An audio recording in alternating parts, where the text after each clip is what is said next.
Bienvenue sur ma vidéo de Japan Expo 2013, mais avant toute chose, j'aimerais apporter quelques précisions. On peut dire que cette chaîne est un rebirth de mon autre chaîne. Par souci de copyright, j'ai dû créer une autre chaîne.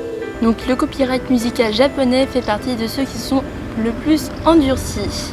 Donc pour avoir des musiques avec le thème de la Japan Expo, bonne chance. Donc je me suis adaptée et je fais du face caméra maintenant.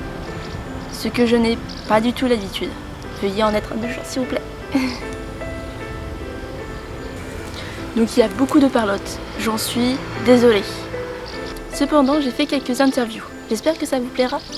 Moi-même j'en perds quelques avantages. En effet dans cette méthode, donc filmer passivement pour mettre ensuite au montage des musiques japonaises en fond, c'était tout public international. Les personnes qui regardaient la vidéo n'étaient pas obligées de comprendre le français pour apprécier la vidéo. Or, une vidéo avec que de la parole dans une langue qu'on ne connaît pas, on décroche assez rapidement. Donc lorsque j'aurai le temps, je mettrai des sous-titres en anglais. Éventuellement l'année prochaine en japonais.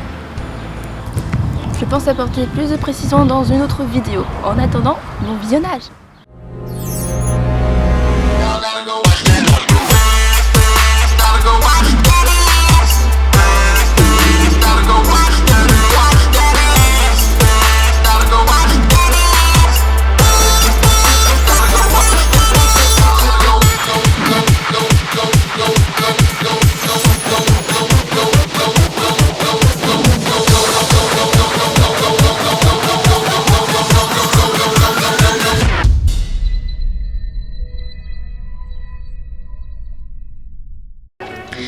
Japan Expo est un festival sur la culture asiatique en général, mais a surtout un esprit geek et otaku. Le festival se déroule à Paris-Nord-Villepinte, au Parc des Expositions. Ce festival a été créé en 1999 et attend chaque année plus de 200 000 visiteurs. Il se déroule sur 4 jours de suite, du jeudi au dimanche. La globalité Japan Expo est en fait divisée en deux parties. La partie Japan Expo et la partie Comic Con. La partie Comic Con a surtout un esprit très jeux vidéo et culture de l'internet. Elle a ainsi accueilli les dessinateurs amateurs et de fanzines. Manga Café a aussi établi son espace de lecture dans cette partie. Comic Con a aussi accueilli des guests d'internet, tels que What the Cut, Salut les Geeks, Point Culture. Leur stand était juste à côté du stand de Noob.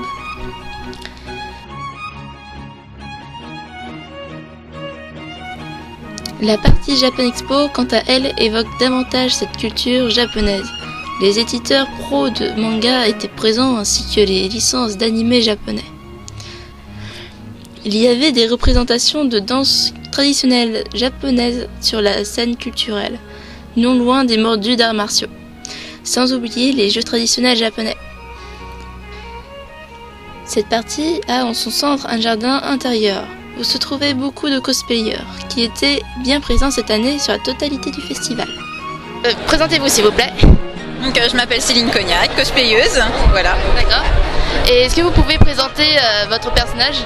Donc c'est Miss Fortune de League of Legends, un jeu en ligne. Voilà. Vous avez fait tout vous-même? Oui, moi de A à Z, même le pantalon et tout, même les armes. C'était un petit peu difficile, mais bon. C'est du très beau travail. Combien de temps avez-vous passé sur ce cosplay? À peu près 3 semaines. Donc en travaillant vraiment tous les jours, quoi. Plus de vie. Voilà. D'accord, merci. Un petit mot ou... Je sais pas quoi dire. D'accord. D'accord.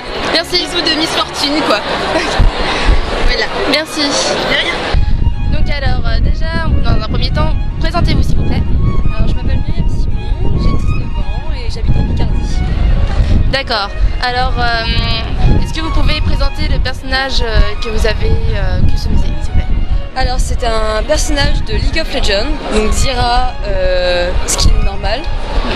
Et voilà. Combien de temps avez-vous fait Combien de temps avez-vous mis pour faire ce costume, s'il vous plaît? Bah, je me suis levée à 6h du matin et je suis arrivée ici à 13h, donc faites le calcul. Ah, donc vous avez fait tout ça en moins de 24 heures. D'accord, d'accord. Un petit mot? Un petit mot, bah. Je sais pas, le cosplay. Voilà. Merci. Donc bonjour, déjà présentez-vous s'il vous plaît. Alors je suis Drosera, je vais avoir 24 ans et je suis cosplayeuse depuis Japan Expo 2009. D'accord, alors est-ce que vous pouvez aussi présenter votre personnage parce que tout le monde ne connaît pas League of Legends. Alors je suis Sona Arcade, donc je suis un support de League of Legends. Donc vous pouvez voir mon pote qui est là, donc il s'allume.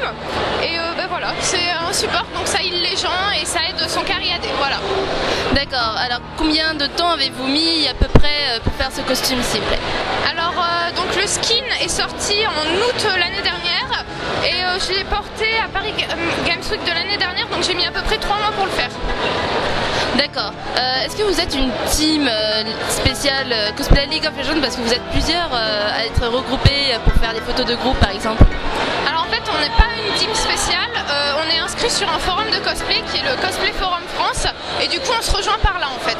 Et on se donne rendez-vous voilà, dans les conventions pour faire des photos de groupe. D'accord. Un petit mot pour terminer cette mini-interview? Japan Expo c'est toujours une conf qui est super, même si c'est difficile de marcher dans les allées avec un costume comme ça. Et voilà, je dis encore merci à tous ceux qui m'ont aidé pour le costume et à tous mes amis cosplayers. D'accord, merci. Alors bonjour, je suis sur ce stand avec beaucoup de figurines, que ce soit en toute matière. Est-ce que vous pouvez vous présenter vous et après le projet en général s'il vous plaît? Ouais, donc Maxime Duclou, alias Dux 2081, je suis le président de l'association Annigator. Donc nous, le but du jeu autour de tout ce qu'on peut voir ici, en fait, c'est de la maquette. Mais que ce soit de la maquette en papier, de la maquette en plastique, de la maquette en résine pour les figurines ou de la maquette en bois comme on voit derrière moi. Le but du jeu, c'est de montrer aux gens qu'on peut faire de la maquette sur tous les univers, jeux vidéo, science-fiction, dessins animés, comics, mangas, et qu'on peut simplement passer le cap d'être simplement passif. Lire un bouquin, regarder un animé ou jouer à un jeu vidéo. Et sur tous ces univers-là, il existe des maquettes, des personnages, les voitures, les vaisseaux, absolument tout. On peut même les créer soi-même si ça n'existe pas. Voilà, donc notre but du jeu c'est de montrer tout ça sur la zone d'exposition là où on se trouve, mais il y en a également des ateliers de démonstration et d'initiation pour faire découvrir aux gens tout ça. Et principalement vous établissez où? On est où? Oui. Ah, on est nulle part. Ah. Voilà, en fait on n'a pas de locaux, on est une association, les seuls moments où on se rencontre réellement et physiquement, c'est simplement sur les salons et les festivals auxquels on participe. Japan Expo, les Geek Ferry, Paris Manga, ce genre de choses. Sinon on est à peu près dans toute la France d'une certaine manière, donc on se rejoint sur les salons. Vous êtes à peu près combien s'il vous plaît? Ça varie de 15 à 20 personnes, ça dépend des moments, mais Japan Expo est le salon où on est pratiquement tous là. Après sur les petits salons, enfin les salons qui sont un peu plus petits, là ça va être en fonction des disponibilités puisqu'on est tous bénévoles. Et donc forcément certains viennent d'assez loin, ce qui n'est pas forcément évident, surtout au niveau coût, il y a le coût du déplacement qui n'est pas négligeable. D'accord, un petit mot pour clore cette interview s'il vous plaît? Eh bien, faites de la maquette et c'est pas si compliqué qu'on le dit. D'accord, merci. Je vous en prie. Donc là, nous l'avons vraiment dans toutes les matières parce que ici, c'est des canettes de bière qu'ils ont utilisées pour faire ces figurines. Donc vous voyez. Donc d'après le monsieur que j'ai interviewé tout à l'heure, ces figurines-là qui sont en papier ne sont pas si difficiles que ça à fabriquer. Je pense que c'est avec un petit peu de, comment dire, de volonté, on peut arriver à tout. Bonjour, est-ce que vous pouvez vous présenter, vous et votre stand s'il vous plaît? Et bonjour, je suis Madame Ida, je suis représentant pour la marche Europe, pour la fabricante de saké d'Asahi. D'accord. Qu'est-ce que vous pouvez dire à propos du saké japonais? Là, en fait, je présente donc d'Asahi, notre saké premium. Nous produisons que Jumai Daigijo. C'est une catégorie équivalente de grand cru. Donc voilà, nous produisons vraiment un des meilleurs sakés du Japon. D'accord. Où vous situez-vous au Japon? Nous sommes dans le département de Yamaguchi, c'est le département juste à côté de Hiroshima, qui se trouve à l'extrémité de l'ouest de l'archipel principal. D'accord. Alors, qu'est-ce que vous pouvez dire, qu'est-ce que vous diriez à un Français qui découvrirait du saké? C'est un saké, le saké, c'est une boisson issue de la fermentation à base de riz. Et on peut déguster un peu comme le vin blanc, c'est-à-dire on peut déguster avant le repas ou même pendant le repas, puisque le saké peut accompagner très bien le repas français aussi. D'accord. Un petit mot pour clore cette petite interview, s'il vous plaît. J'espère que le saké pourrait être démocratisé dans la vie quotidienne des Français à travers le Japan Expo. D'accord, merci. Merci. C'est bon.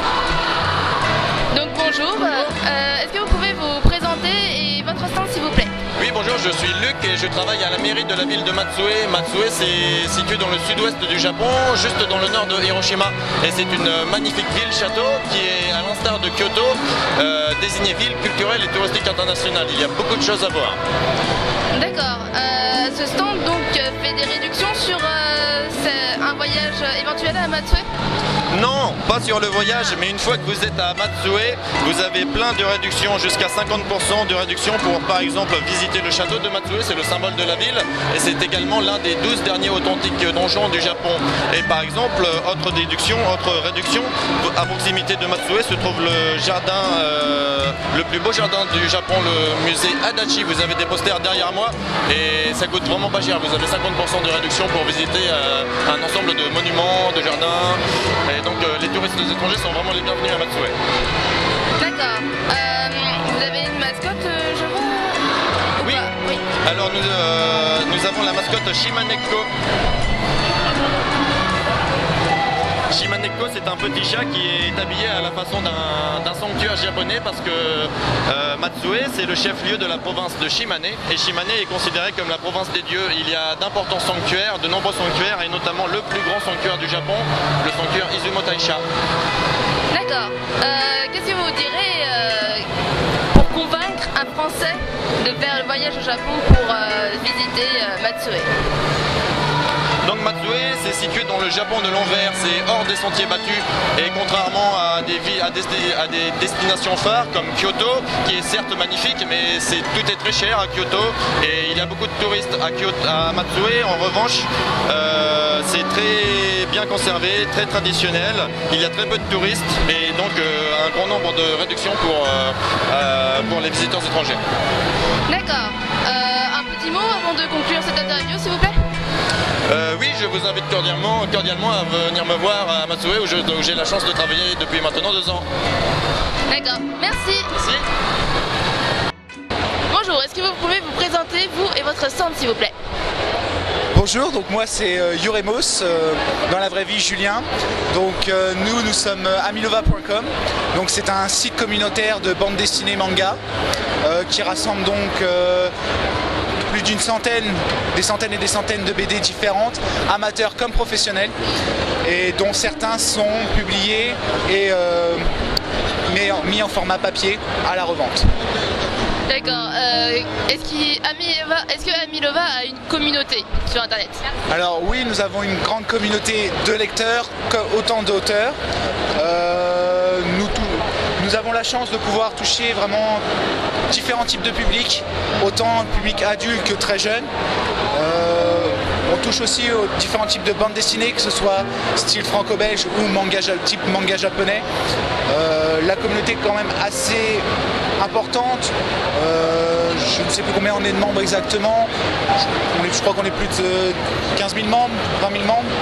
Et dont un bon millier de très actifs en tant que lecteurs et auteurs.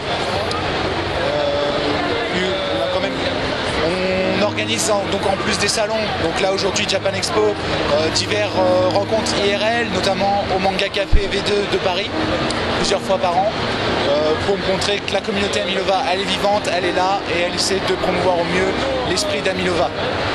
Qu'est-ce qui serait le meilleur à venir pour Amilova?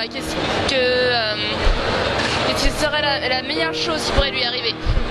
La meilleure chose qui pourrait lui arriver, ce serait que toutes les séries éditées soient bien développées, trouvables dans le commerce, donc tout type de commerce, centre culturel ou magasins spécialisés.